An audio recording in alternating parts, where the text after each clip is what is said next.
Түрүүчийн 7 хоногт нөгөө хуулийн төсөл өргөн барьлаа гэж ингэж ойлгосон. Тэгээ яг хуулийн төсөл өргөн барьж байгаа нь одоо боловч энэ асуудал сүүлийн хэдэн жилийн туршид яригдчихсэн юм сэдв. Гэхдээ барьж аваад хийдэг юм уу? Ийм хүн олдохгүй ди хүрчичтэй гэж ингэж ботсон. Тийм учраас хувийн нэмэлт тэтгэврийн сангийн тухай хууль уу? Хувийн нэмэлт тэтгэврийн тухай хууль.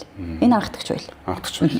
За эндээс яг энэ сэдвэр хэд хэдийн юм асууя гэж нийгмийн даатгалын ерөнхий газрын дараах бачаргалыг өрсөн. Танд ирсэнд баярлалаа. Тэгээд за нэмэлт гэж байгаа юм чинь энэ нөгөө нэг сонголттой хувилбар бол биш юм байна гэж нэрийг үзээд бодохгүй. Тэгэхээр эхлээд та нэг ийм мэдээлэл өгөөч. Нийгмийн даатгалын шимтгэл төлдөг иргэн болоод аж ахуйн нэгж ер нь одоо яг хэд үйдэг.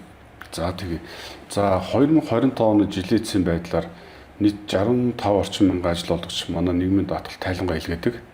65 мянган орчим ажил олгогчийн тоо бол тийм байна. Даатгалагчийн тоо бол 1 сая 200 мянган хүн байна. 1 сая 200 мянган хүн. За энэ 1 сая 200 мянган хүний албан журмын даатгалагч, сайн дурын даатгалагч гэдэг хоёр ангилдаг бид нар хуулиараа. Сайн дурын даатгалагчийн тоо бол 160 мянган байна. 160 мянган хүнээс дахиад бид нар ангилах юм бол малчт нэг 56-аас 60 мянган орчим байна. Ерөнхийдөө товч статистик бол юм. Одоо тэгэхээр энэтэй зэрэгцээд нэмэлтээр хуваараа тэр нөгөө хэдийгээр хуулийн орчинд бүрдээгүй боловч ингээд сангууд үйл ажиллагаа явуулаад байгаа юм байлаа шүү дээ тий. Тэгэхээр яг тэнд нөгөө ингээд давхар төлөөд явж байгаа хувийн сайн дурын ийм даатгалд тэтгэврийн даатгалд хамрагдаж байгаа хүн хэд байгаа вэ? Тий, одоо ингээд таны асуудал зөө хууль нь байхгүй мөртлөө эрэлт нь бий болоод одоо нэг 135 мянган хүн байна. Ажилтнууд хүмүүсүүд энэ яг энэ хувийн нэмэлт тэтгэвртэй төстэй энэ бүтээгдэхүүн дээр хамралт нь ороод явж байна. Тэгэхээр аль хэдийн эрэлт бий болоод 135 мянган хүн энэ хувийн нэмэлт тэтгэвртэй төстэй бүтээгдэхүүн аль хэдийн ингээд үйлчлэгээ аваад ирчихсэн байна гэсэн үг. Актив хүмүүсүүд хуулгүй юм чинь одоо хууль бус яваад байгаа юм гэж хүмүүс их асууж байгаа тийм. Хууль бас биш. Энэ чинь зарим нь даатгалын тухай хуулиар зохицуулагдж байна. Арилжааны даатгалын тухай хуулиар. Одоо үндэсний амьдралын даатгалын компани бол тэтгэврийн бүтээгдэхүүн одоо санал болгодог. Энэ хууль нь даатгалын тухай хуулиар. За зарим одоо компаниуд одоо ард ч юм уу, мандал ч юм уу одоо ийм компаниуд бол компани тухай хуулиар. Зарим байгууллагын дэргэдэх сангууд буюу жишээл одоо голомтын тус сан гэдэг ч юм уу тий. Тэд нар бол төрийн бас байгууллагын тухай хуулиар ч юм уу. Ингээд явж байна. Энэ хооронд нь нэгтгэж байгаа журмыг нь бол харин санхүүгийн зохицуулахороо журмаараа зохицуулж байгаа юм. Тэгэхээр энэ харилцааг бид журмын түвшинд биш нэг хуультай нэг хуулийн дээвэр дор авчрах үндсэн бус зорилго бас байгаа. Ер нь ингээд зэрэгцүүлээд төлөө явд юм уу? Эсвэл явандаа ингээд аль нэгийг сонгох ч юм уу те? Хувийн урсгалын гэдэг хоёр сангийн тухай ярьж штт те. Тэгэхээр би ингээд улсад төлмөргүй байна. Хувьд нь төлөө явмаар байна ч юм уу. Тим сонголт энэ хууль дээр байгаа юу? Эсвэл цаашдаа тийм юм бий болох уу? Эсвэл олон улсад угаасаа ийм жишг байдг юм уу? Тий, олон улсад бол нийгмийн хамгааллын асуудал яригдж байгаа шүү дээ. Энэ явж тий. Одоо та эсвэл би одоо тэтгэврийн насанд хүрээд нэг тэтгэвэр аваад амьдраад байх уу? Эсвэл 2 их өсвөр, 3 их өсвөртэй юм тэтгэврийн төрөл рүү орох уу гэдэг нь бодлогын шийдлийг тухайн улс орн өөрсдөө гаргаж байгаа. Манай улсын хувьд бол бас энэ одоо өнөөдөр жишээлбэл 3 сарын 23-нд 60 нас хүрээд тэтгэвртэй гарч байгаа ердөө хүн бол нэг л тэтгэвэр авна. Нэг л тэтгэвэр авна. Харин таны төрөний дурддаг одоо аль хэдийн 135 мянган хүний эрэлт гарцсан байгаа хүмүүсүүд магадгүй хоёрыг авах эрх нэгдэх баг. Энийг хүчтэй өгчих юм бол энэ нэг их өсвөр биш олон их өсвөртэй амжиргаанд нөлөөтэй ийм бодлогын шийдлүүдийг л улс орон хийгээд байгаа. Гэхдээ гол нь таны асуудал үзүү. Улсын нийгмийн тэтгэврийн даатгалд хамрагдахгүйгээр шууд хувьдаа хандаа явах уу гэдэг ийм бодлогын шийдлүүдийг бас улс орн өөрсдөө хийдэг. Гэхдээ олон улсын хөдөлмөрийн байгууллагаас энэ нийгмийн хамгааллын доод хэм хэмжээний конвенц гэдээ бас байдаг. Тэр бол нүүбийн гишүүн улс болон мөрддөг. Хит бас хувийнхроос орж болохгүй шүү тий. Энд чинь хувийн сан бол одоо яг жинхэнэ зах зээлийн зарчмаар юм. Нэг ч төр оролцоо байхгүй. Хувийн хвчлүүд ирдэнэ. Бүх эрсдлээ хувааж өрнө. Тэгэхээр одоо нөгөө одоо дэлхийн эдийн засгийн хямрал болдог ч юм уу, ковид болдог ч юм уу энэ сан нь өөрөө бас асуудалд орвол тэр хүн насны эцэст ямар тэтгэвртэй болох гэдэг асуудал хурцаар тавигдж байгаа. Тийм учраас энэ үндсэн хамгаалалт буюу улсын тэтгэврийн тогтолцоо юм заавал байна шүү гэдэг шаардлагыг тавьж байгаа. Энийг Дэлхийн банкныхан ч хэлдэг, олон улсын валютын сан хэлж байгаа, олон улсын нийгмийн хамгааллын ассоциац бас хэлдэг. Тэгэхээр таны асуултанд хариулахад улсын нийгмийн хамгааллын тогтолцоо бол байдгаараа байна. Дээр нэмээд нэмэлтээр хувийн нэмэлт тэтгэврийн даатгалт бол бас таамруулна. Гэхдээ урт хугацаанд улсын нийгмийн даатгалын тогтолцоотойгоо яаж холбогдох вэ гэдэг нь бол тусгай загвар бас яригдана. Одоохондоо бол арай цаг биш гэж олон улсын зөвлөлүүд бас хэлээд байгаа. Одоо тэгэхээр эндээс нэг юм гарч ирж байгаа. Энэ санг хэн байгуулж болох вэ? Ямар аж ахуйн нэгжүүд байгуулах юм бэ? Тэдний өмнө ямар шалгуур байгаа вэ? Энэ магадгүй шалгуур нь хууль дээр биш ингээ хууль дагсан дүрм журам ч юм уу ингээ дараа нь гарч магадгүй л дээ. Гэхдээ ер нь олон улсын жишээ нийтлэг нь ямар байдгийг. За тэгж байгаа. Одоо хамгийн их асууж байгаа зүйл бол ирээдээс бол энэ хэр найдвартай юм бэ гэж асууж байгаа. Тэр нь юу вэ гэхээр за улсын тэтгэврийн даатгалын тогтолцоо цаана улс орн байна тий? Төр байна. Ингээ баталгаатай тий? Одоо их энд нэг А гэх компани байгуулагдаад би тэнд юунд итгэж мөнгө өгөх юм бэ? Наад бол хоёр сонголтоо. Би эсвэл банкнд очиж хийчих л та тий? Эсвэл би энд өгөх энэ надад ихтгэл үнэмшил төрөлх зүйлчийг юу гэж асууж байгаа. Яг таны асуулттай адилхан гэсэн. Тэгэхээр энэ дээр бол нэгдүгээр энэ харилцаанд бол нэгч төр оролцохгүй. Төр оролцох нь хяналтын түвшинд л оролцсон. Нэг тэр төр нь юу гэхээр санхүүгийн зохицол хороо. Энэ бол нөгөө их олон жил шимтгэл төлж байгаа буцаага тэтгэр авах харилцаа учраас энэ бол тусгай зөвшөөрлийн харилцаа үйлчлэнэ. Заавал тусгай зөвшөөрөл авна. Тэгвэл дурууны компани гарч ирээл зарлаад мөнгө татаад ингэ яваад боломжгүй болж байгаа. Хоёрдугаар дөрмийн сангийн бас оруулж өгч байгаа. Дөрмийн сан жишээлбэл 1 сая төгрөг байхгүй гэж байгаа. Хуулийн төсөл дээр бол 15 тэрбум төгрөгөөс доошгүй гэж байгаа. Гуравдугаар гэх юм бол ямар нэг байгууллагын дэргэд байгуулагдахгүй гэж байгаа. Одоо жишээлбэл нэг том одоо үйл ажиллагааны томорсон байгууллагын дэргэд байгуулагдахгүй. Энэ бол тусдаа яг бие даасан хуулийн итгэл хэлбэртэй байгуулагдана. Яагаад тэгж хэлж байгаа вэ гэхээр гашуун туршлагууд байд юм байна. Хуучин социалист байсан улсууд Унгар байна тий. Том корпорацийн дэргэд байгууллагатай явж байгаад корпорацийн үйл ажиллагаанд доголдохоор дагаад тэтгэврийн санд дампуурсан тохиол гарсан юм. Тийм учраас тэр аж ахуйн тэр нөлөөллийг багасгахын тулд тусгай зөвшөөрөлтөй бие даасан хуулийн этгээд тэгээд төрөөс хараад бус үйл ажиллагаа явуулна. Гэхдээ хяналт нь бол төрөөс 100 харааттай. Тэгээд нэмэн дөрвийн сан нэлээд өндөр байна. Ийм үндсэн одоо логиктэй явж байгаа. Гэхдээ юу юм шүү? Би одоо бодохдоо одоо энэ нэг үйл ажиллагаа явуулаад байгаа 4-5 аж ахуйн нэгж чинь байгууллагын дэргэд одоо тухайн байгууллагын ажилчдад анх зориулсан байдлаар үйл ажиллагаа эхлүүлж исэн ч гэдэг юм уу. Тэгэхээр чи байгууллагын дэргэд байгаад эднэр одоо ингээ хууль батлагдчихлаа гэж бодоход шинэ бүтэц зохион байгуулалтанд орох нь тийм үү? Яг үнэ тий. Хуулийн одоо нэг шилжилтийн зохицуулалт гэдэг заалт байгаа. Хуулийн төсөл дээр. Одоо яг ижил төстэй үйл ажиллагаа явуулж байгаа байгууллагууд 1 жилийн дотор энэ хуульд нийцүүлж үйл ажиллагаагаа өөрчлөнө. Тэр заалтыг зааж өгч байгаа. Тэгэхгүй бол таны хэлдэг зөв. Одоо энэ байгаа байгууллагуудын зарим нь бол яг байгууллагын дэргэдэл байна. Дөрмийн сангаас гадна эрсдлийг хааж байгаа өөр зүйл хяналт тусгай зөвшөөрөл олгохын санхүүгийн зохицуулах хороо тэгээ үргэлжлүүлээд хянаад явах нь санхүүгийн зохицуулах хорон дээр. Тий. Харин тийм би бас яг хүмүүсийг юунд итгэж найдах вэ? Ягаад гэхээр одоо энэ нөгөө цахим аягүй эрчимтэй хөгжөөд ингээл янз бүрийн заллин маллин те ингэсэн мөнгө төгрөгөө өгцөн авцсан аваагүй юмнууд зөндөө байгаа болохоор хүмүүс эргэлзэж байгаа бах та гэж бодсон. Хууль өргөн барихад нөгөө нэг практик хэрэгцээ шаардлага мардлагын талаар ингээд судалгаанууд байдаг те. Би тэгээд нөгөө нэг хүн амын насжилт удахгүй нөгөө нэг одоо бол ингээл хүн амын дийлэнх хувийг бүрдүүлж байгаа залуучууд удахгүй ингээл мэдгүй хэдэн жилийн дараа чинь та нар дээр тоо байдаг баха ингээд Ахмад гэдэг англи руу орох гэдэг шүү дээ. Тэгэхээр энэ минутын хуулийн төсөл уялдаатай юу? Эрэлтийг тооцсон судалсан юмнууд. Тий. Шууд уялдаатай. Одоо яг өнөөдрийн байдлаар манай хүн ам зөв цонх үе бол хаагдаагүй таата үе дээр байгаа. Тэр бидний таата үе дээр байгаа дээрээ энэ гол өөрчлөлтүүд бас хийж авах хэрэгтэй. Гэхдээ зарим хүмүүсийн асуултанд бол эн чинь баян орлоготой хүмүүс зориулсан хууль юм биш үү гэж асуугаад байгаа. Би ч тэгэж бодож байгаа шүү. Тэгтээ тийм биш. Энэ юу вэ гэхээр яг өнөөдрийн байдал дээр манай дээр хөдөлмөрийн зах зээл дээр ажиллах хүч маш дутагдaltaй байгаа. Одоо ажиллагч нар бол сайн хүн хаяад олохгүй байна. Эсвэл сайн хүнээ тогтоон барьж чадахгүй байна. Тэгэхээр ажиллагч нарын хамгийн нэг одоо тухайн хүнээ үлдэх нэг хөшөөрг нь бол энэ хувийн нэмэлт тэтгэврийн тогтолцооны нэг хэлбэр. Яг үл тэнд хөрөнгө оруулалт хийж байгаа байхгүй. Тэгэхээр хуулийн төслөөр юу заасан бэ гэхээр хөдөлмөрийн хуулинд өөрчлөлт оруулаад ажиллагч нь ажилтнаа нэмэлт гэрээ байгуулна. Тэгэхээр за би чамд одоо яг магадгүй тэр байр унааны асуудал тустай байдаг бах тий. Өмнөөс гадна би чамд зориулаад би чам нэмэлт даатгалт хамруулж өгье. чи надад харин надтай хамт 3 жил ажилладаг ч юм уу тий. Ийм бүтээмжийн асуудал цаана бас холбогдож байгаа. Гэхдээ энэ бол дагвар нүүр нөлөө. Түүнээс одоо гол нүүр нөлөө бол эцсийн зүйл бол ажилтнанд очих тэтгэврийн нэмэлт орлого гэсэн агуулгаш хамгийн эцсийн үр дүн байж байгаа. Хоёр дахь зүйл нь юу гэхээр таны төрөний асуултаа уйлдаад хэлэхэд энэ хоёрын тэтгэврийн сан ингээд байгуулагдаад сошиалан утаа ингээд бүтээгдэхүүнээ санал болоод ингээд нэг актив ингээд бүрдүүлнэ шүү дээ. Тэрийг 100 өөрсдөө ерөөсөө удирдахгүй энэ хуулийн төслөөр. Энд хөрөнгө оруулалтын менежментийн компани гэдэг хөрөнгө итгэмжлэн удирддаг юм байгууллага тусдан дахиад ажиллана. Яг бол энэ мөнгийг дураараа захин зарцуулах хэрэг бас байхгүй. Энэ бол одоо хомк гэж бид нар нэлээд байгаа хөрөнгө оруулалтын менежментийн компаниуд хувийн тэтгэврийн сантай гэр байгуулад бид нар таны мөнгө чинь ийм үр өгөөжтэй удирдах өгье. Манад ийм ур чадвартай хүн байна гэд тэр активыг үр дүнтэй удирдах эхэлнэ. Тэгэхдээ нэг газар өгч болохгүй.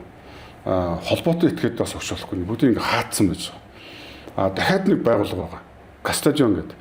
Кастадион бол хувийн тэтгэврийн сан дээр одоо ингээд итгээд мөнгө өгсөн тэр ажилтны бүх бүртгэлийг Кастадион гэдэг тусдаа байгууллага бүртгэнэ. Нэг осондоо тэр луур хийх боломжийг нь хаагаад байгаа. Нэг осонд одоо балансаа засдаг тий. Одоо нэг осондоо ашиггүй мөртлөө ашигтай гэж харагдуулдаг тий. Тийм байдлыг харагдуулахгүй бол олон улсын жишгээр Кастадион гэдэг байгууллага одоо Монголд 3 байна. Аль нэгийг сонгож өөрчлүүлнэ. Бүх мэдээллийг нь өдөр болгон бүртгэнэ. Одоо манай нийгмийн даатгалын байгууллага сар болгон бүртгэдэг. Кастадион бол өдөр болгон бүртгэнэ. Өдөр болгон бүртгэсэн бүртгэлээ хүнд нь шууд харуулна. Тэнд ямар нэгэн байдлаар хууль бус бүртгэлүүд ороод ирэх юм бол Кастадион бол шууд хорон мэдэгдэнэ. Хөрөнгө оруулалтын менежментийн компани хууль бус үйлдэлийг бас хорон мэдэгдэнэ. Ийм гээд 3 ийм хоорондоо хяналт тавьдаг юм бүтэц бас доор нь ажиллана гэсэн үг. Дээр нь ерөнхий хяналтыг хороо тавьж явна гэсэн. Бүтнээрийн систем зураад байна те. Бүтэн систем зур яг үнэтэй бүтэн систем. Түүнээс яг дандангаараа хувийн тэтгэврийн сан ингээл дээр үеийн хадгалан зээлийн орчиг таа санаж байна. Тэр чирээс ингээд нэг баахан мөнгө амлж аваад хаашаа хөрөнгө оруулалт хийсэн мэддэггүй шилэн биш. Вилтод биш. Хаалттай байсан бол одоо юм бол ерөөсөн туу тунгалаг байж ижлийн зах зээл ажиллана. Би тэгээд нөгөө түрүүний ярианд дурддагцснаас бас тэгэж бодохгүй нэг 2 сая төгрөгийн цалин ингээ гар дээр авдаг сард.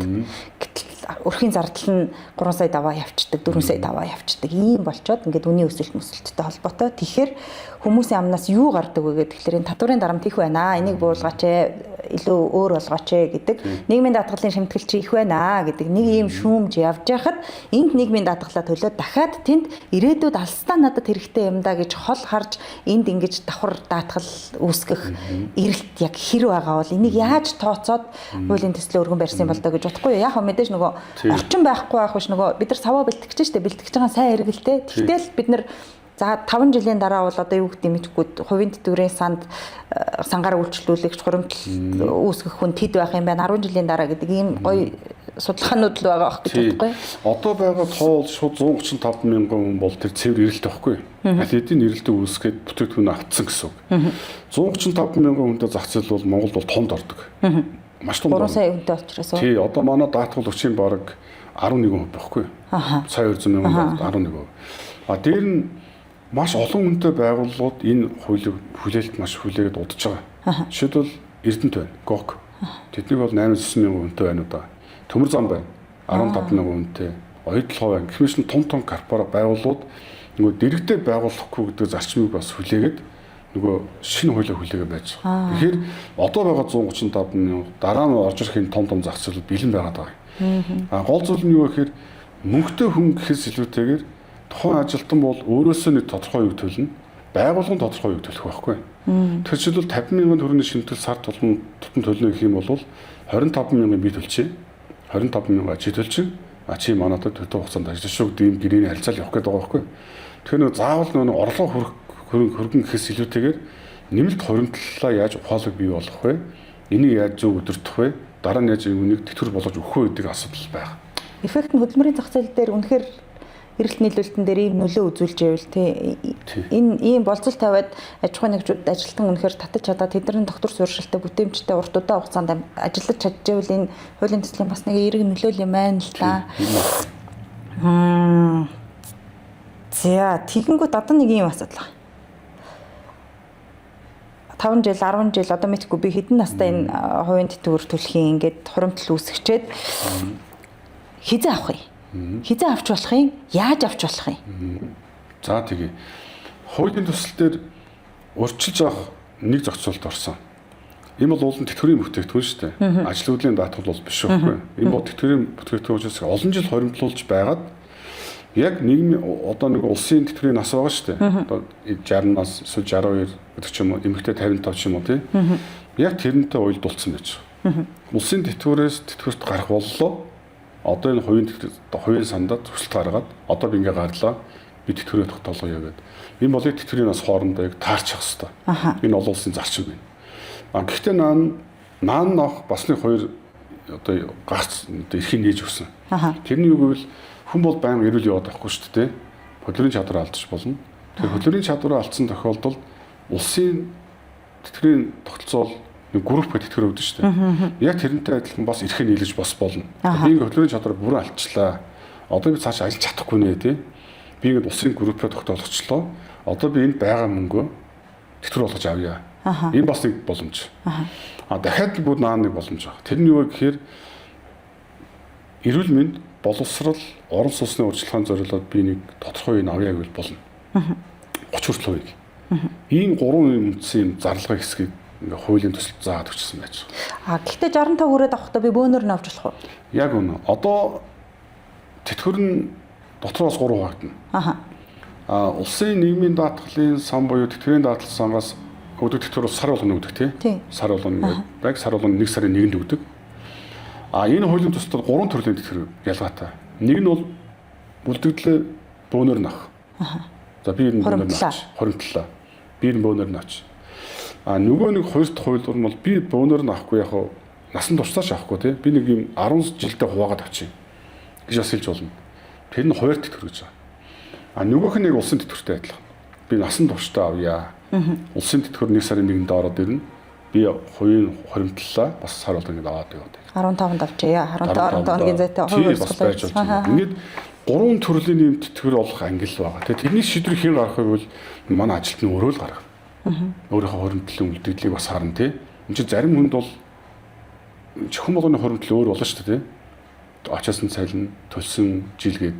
Тэгэхээр энэ тэр хоримтлаас хамаарат сонголт хийх нь өөрт нь байна. Сангийн үйл ажиллагаа эрхэлж байгаа тэр аж ахуйн нэгж гэдэг юм уу тэр бүтэц одоо ингээд сан байгуулж байгаа тэр газар нөгөө хүмүүсээс мөнгө татаал тэгэл тэрийг хадгалдаг юм хийхгүй тэр мэдээж ингээд тэр мөнгө эргэлдэж байгаа аривдчих хэвээр шүү дээ. Тэгэхээр тэр компанид нэг тим юу заад юм уу? Одоо жишээ нь энэ хуримтлалыг та ийм чиглэлээр л эргэлтэнд оруулж болно. За тий. Эсвэл бүр энийг бол огт болохгүй шүү. Зааж байгаа. Хувийн нэмэлт тэтгэврийн тухай хуулийн төслийн хамгийн чухал хэсэг нь энэ байхгүй. Яг л эрсдэлхаанаас үүсгэхгүй буруу хөрөнгө оруулалт хийж шүү дээ. Буруу юмд хөрөнгө оруулалтын эсвэл уналтаа зах зээл рүү хөрөнгө оруулалтын эсвэл бүр аж сонирхлын зөрчил хийж мөнгө гаргах магадaltaй. Тэрс хуулинд бүгдийг хааж өгсөн байна. Хөрөнгө оруулалтын төрлийг бол бүгдийг заагаад өгсөн байна. Үнд цасны зах зээлийн тухай хууль, хөрөнгө оруулалтын сангийн тухай хуулийн заасан хөрөнгө оруулалтын төрлүүдийн тухайлан дурдаад яг ийм юмд оруулах шүү гэдэг бүгд нь оруулаад өгсөн. Үүнээс бусад төрлөөр оруулж болохгүй шүү гэж заагаад өгсөн байж байгаа. Тэнд одоо жишээлбэл одоо жишээлбэл крипто валютанд оруулж болохгүй шүү. Жишээлбэл өөрөөр жишээлбэл дотоодын одоо биржийн зах зээл дээр арилжааж байгаа компани бонд авч болно, засгийн газрын бонд авч болно, арилжааны банкнд байршуулж болно гэдэг бүгдийг ингээд яг нэгээс холоод ингээд 9 хүрт дараалал заагаад өгчсөн байж байгаа. Тэгэхээр таны хэлдэг зөв. Тэр хуулинд байгаа заалтыг бол хувийн тэтгэврийн сан бол зөрчиж хөрөнгө оруулалт хийж болохгүй л гэсэн үг. Одоо хаа хамаагүй юмд. Эсвэл өөрийнхөө хамаарал бүхий газрын хувьцааг хөдөлж чадах ч юм уу тий. Энийг бүгдийн хуулийн төслөөр хариулж өгсөн байж байгаа. Тэгэхгүй бол одоо манай чинь бас санаа зовмор үйлдэл бас гарна шүү дээ тий. Хөрөнгө татчаад өөрийнхөө компани хамаарал бүхий компани хувьцааг худалдаж аваад дараа нь тэр байгууллагын дампуур юу болох вэ? Шаялтай юм болно. Тийм учраас энийг бүгдийн хуулиар хориглож өгсөн бас. Хамаарал бүхий этгээдийн хувьцааг авахыг хориглосон. Одоо нийгмийн даатгал биш үү те бид нарт ямар тулгамд яг ингээд бүр заавал нийгмийн даатгал төлөх бараг шалтгаан бол одоо нөгөө банкн дээр очих. Тэ ипотекийн зээлд орох гэсэн юм аа. Тэгэхээр та нийгмийн даатгалын төлөлт чинь ямар юм бэ? Хувь хэмжээ нь ямар юм бэ ч гэдэг юм уу. Тэгэхээр энэ нөгөө нэг ямар нэгэн банк санхүүгийн байгуулалтад эдийн засгийн харилцаанд ороход хувь хүн улсад төлж байгаа нийгмийн даатгалаа үзүүлж баталгаа нотлохоо олгохоос гадна хувийн энэ бас яг ямар нэгэн эффект үзүүлэх үү? Тий. Бид нар энийг бол одоо дагалдагч одоо нөлөөлөж хэлж болно тий. Одоо бидний зорилго бол тэтгэвэр. Гэхдээ би бол нөгөө ийм мэдээллийг ашиглаад өөр байгууллагууд шийдвэр гаргаж магадгүй зүгээр өрчилж хэлж чадахгүй. Гэхдээ зүгээр ямар нэгэн байдлаар энэ чинь өөрийнхөө хөдөлмөр эрхлэлтийн байдал тогтвортой байх, боломжтой цалин авч байгаа, ямар нэгэн байдлаар тасралтгүй цалин авч байгаа, тасралтгүй хоёр төрлийн даатгуулж байгаа гэдэг энэ харилцаа бол олон улсад бол энийг бол хариуцлагатай хүн гэж илэрхийлдэг тийм. Хариуцлагатай ажилтай хүн байна гэж илэрхийлдэг. Тэгэхээр яг ийм хариуцлагатай ажилтай хүн байх ёстой шаардлага тавьсан байгууллагууд, жишээлбэл банк зээлийн байгууллагууд, бизнесийн байгууллагууд байдаг бол энэ бол ямар ч сөрөг нөл бол үзүүлэхгүй. Мэдээ сайн нөл үзүүлнэ. Тийм. Шимтгэлийн хувь хэмжээ. Энийг яаж зохицуулах вэ? Энэ нөгөө байгууллага хүн хоёр хоорондоо, сан хүн хоёр хоорондоо тохирох юм уу? Эсвэл нэг юм жишг доотлон тэд, дээдлэн тэд ийм байна гэдэг юм байх юм уу? Тийм. Бас хамгийн зөв асуулт. Одоо энэ дээр одоо улсад төлж байгаа шимтгэлээсээ бид нар зарим нь авах уугүй гэж байгаа юм. Авахгүй гэж байгаа энэ төр бол. Улс төлдөг шимтгэл нь бол тусдаа төлөгдөөл явна. Одоо бол тийм хөдөлгөөн гарахгүй. Тэгэхээр энд нэг шимтгэл төлөх хэрэг гарна да тий. Тэгэхээр энийг хэн тодорхойлж өгөх вэ гэхээр хоёрын тэтгэврийн сангууд бүтээгдэхүүн болгон өөр байх магадaltaй бас. Зарим жил нас залуу 20 настай залуу хүн, зарим 30 настай хүн, зарим нэлээд тэтгэврүүлэлт өгсөн 50 настай хүн байж болно. Тэгэхээр шимтгэл нь бол мөнгөөрч байж болно, хуваарч байж болно. Олон улсад нээлттэй юм бэл. Одоо сар 50,000 жишээлбэл тий. Эсвэл сард танай орлогын 2% ч юм уу.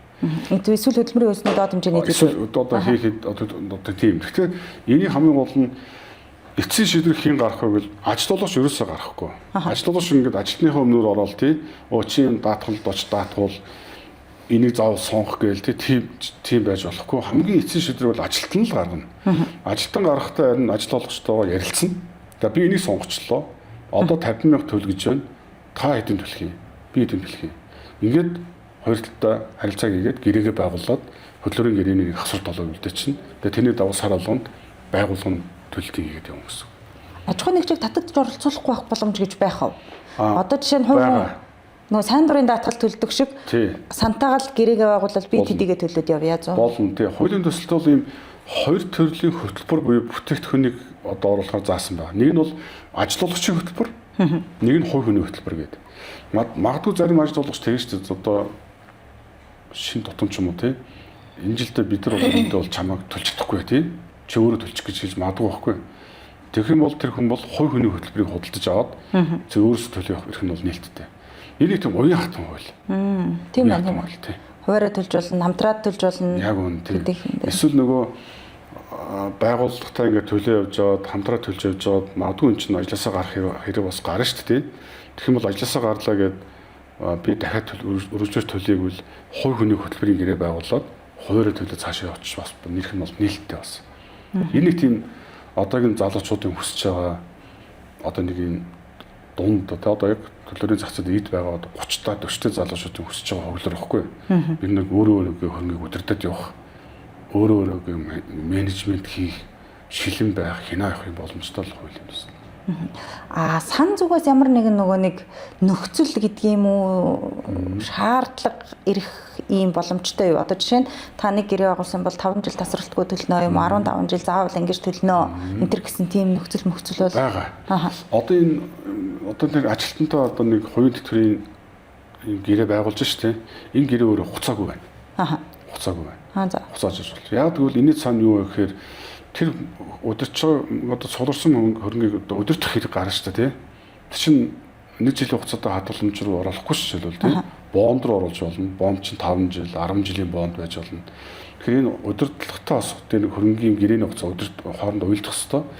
Гэхдээ хугацаагүй гэрээгээд одоо энд нөгөө ажилласаа гарчаад орлохгүй болчиход багт нь энэ чинь хугацаагүй гэрээ чамайг цуслахгүй гэдэг ч болохгүй.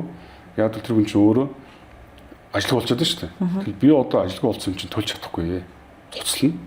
Тэгээд тэр хөрөнгөө бол үргэлжлүүлж удирдуулна. Авахгүй тийм. Гэхдээ нэмэд мөнгө хийгээд байвал болно. Тийм бол хувь хүний хөтөлбөрөөр гэрээ байгуулж. Улсын нийгмийн даатгалаас ялгаатай нөгөө нэг дунд нь гэп гарч болох нь шүү дээ. Тэгээд үргэлжлэл явна. Болно гэсэн үг тийм. Нэг үсэндээ таны хэлдгийг санах зөв шүү. Энэ хувийн нэмэлт тэтгэврийн одоо энэ тогтолцоо шүү дээ. Улсын нийгмийн даатгалын хүч чадахгүй байгаа хэсэг рүү тийм. Одоо нөгөө өгч чадахгүй байгаа боломж руу ингэж орж иж байгаа зах зээл баггүй. Төрөш нь одоо улсын нийгмийн даатгалын тогтолцоотой өрсөлдөгч бол биш. өрсөлдөөд хоёулаа унсан тохиолдол бас хуучин социалист улсууд гарсан юм билээ. Тэгэхээр энэ бол хооронд өрсөлдөхгүй биенийгээ нөхөн. Энийгээ тэхэнд бол ухаалгаар зах зээлээ хувааж авна л гэсэн үг. Өвлөгддөг Маш тэ холбоотой заалт нь юу гэж туссан байгаа вэ? ерөөсөө өвлөлт бол энэ нөгөө одоо ингээ гэрээ байгуулаад мөнгө төлж штэ тий. Яг тэр өөрийнх нь дансанд яг бодит мөнгө хоригдлагдана. Одоо банкны данстай яг адилхан. Тэгээ магадгүй эрсдэлгаараа тэр даатуулагч бурхан болоо гэх юм бол энэ үе харилцаа бол шууд иргэний хуулиараа зохицуулагдаад яв. Хинд өвлөх хэвээр энэ хуулиараа шийдэгдэл явна гэсэн. Тэгэхээр дагж байгаа хууль дээр нэрийн хууль байгаа гэсэн үг үү? Иргэний хуулийн зохицууд одоо байгаа. Дөрвийн харилцааг. Батлагдах хугацааг яаж харж төлөвлөж байгаа вэ? Тэгээ бас хэрэгжих хугацааг юу гэж заасан бэ? Тэгээ хуулийн төсөл дээр бол зүгээр яг одоогийн байгаа заалтаар хуулийг 2027 оны 1-р сарын 1-ний өдрөөс эхлэн хэрэгжүүлнэ гэсэн хуулийн төсөл дээр байгаа. Батлагдах хугацааг бол одоо бид нар хэлж мэдэхгүй. Энэ чинь бол улсын их хурлын бүрэн эрхийн асуудал тий. Тэгмээс одоо бид нар бол батлуулахын тулд бүх одоо чамаалдаа гаргаж явна. Батлах бүрэн эрх юм бол их хурл байгаа. Гэхдээ процессын хувьд нөгөө наан найдаг засаг намын бүлгүүд гэдэг тэр дэмжлэгүүд бол авцсан уу? Засгийн газрын хуралдаанаар ороод бол дэмжигдсэн. Их хурл дөрвөн барьчихсан. Тэгээд одоо эхнээсээ бол намын бүлгүүдээр ороод дэмжигдээ явж байгаа. Тэгээд их хурлын чуулганаар яг нөгөө их хурлын чуулганы дэгийн тухай хуулиараа явах болов гэж бодож байна. За баярлалаа. За ямар ч байсан сонирхож исэн юмнуудаа асуучлаа. Хүмүүс бас яг ийм өдрүүл юм сонирхож исэн байх гэж боддог. Цай гэж тавьж ирсэн мартчихад орсон байж.